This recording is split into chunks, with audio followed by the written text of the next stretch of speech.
After the Manchester Derby incident, Pep Guardiola complains to Old Trafford.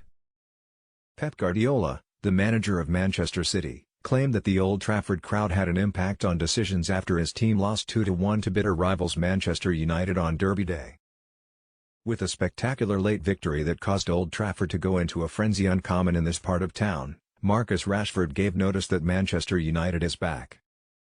As Erik ten Hag's team struck twice in the space of 4 minutes to defeat the champions, Rashford drove home a late close-range strike to floor arch-rivals Manchester City. The native Mancunian striker has now scored 8 goals versus City, giving the Reds local bragging rights. Please support this channel by pressing the subscribe, like, comment button and share with your closest friends. Thank you.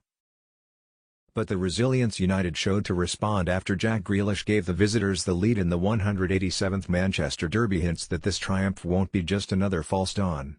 Only 1 point separates the Red Devils from City and 6 points separate them from Premier League leaders Arsenal.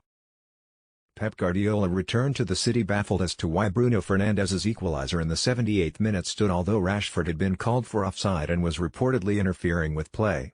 When Rashford sprinted onto Casemiro's pass, he had a sneaking suspicion that he was past the final defender.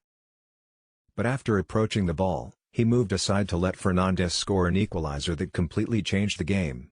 When an offence was committed, assistant referee Darren Can raised his flag to indicate it, but the goal was upheld following deliberation between the officials.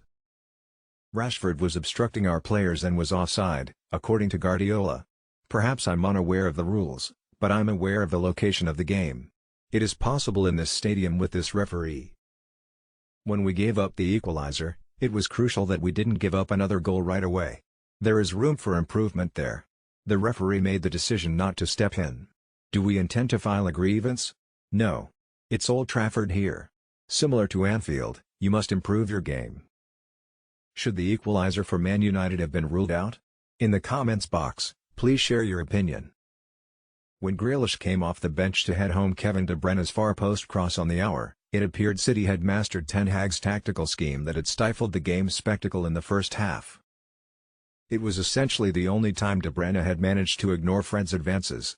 Erling Haaland was kept in check by Luke Shaw, Phil Foden was harassed until Grealish took his place, and even Christian Eriksen and Fernandes were willing to do the grubby work. One of my key responsibilities, according to Ten Hag, is to improve the team's mindset. One of those components is resilience, and this team is making significant progress in learning how to handle setbacks, hardship, and difficult situations.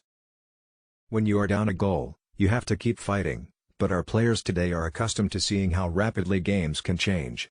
We are considerably more prepared than we were a few months ago to handle setbacks. The 2 finest opportunities for Rashford in the opening 45 minutes were stopped by Manuel Akanji's goal line clearance and Ederson's courageous save. When he stood up holding his groin at the conclusion of the first half, it seemed as though his afternoon was done. Marcus is unstoppable, and opponents will become tough with him to attempt to stop him, Ten Hag continued. But he is aware of how to handle it. He is aware that playing football requires one to endure suffering. After the half, City began to play more smoothly, and when Grealish headed in, it was obvious that they would maintain their title challenge with 3 points. However, Fernandes' ability to pull United even exposed City's glass jaw. Even Sir Alex Ferguson joined the celebrations in the opulent seats when Rashford pounced to poke home Alejandro Garnacho's cross in front of the Stretford end.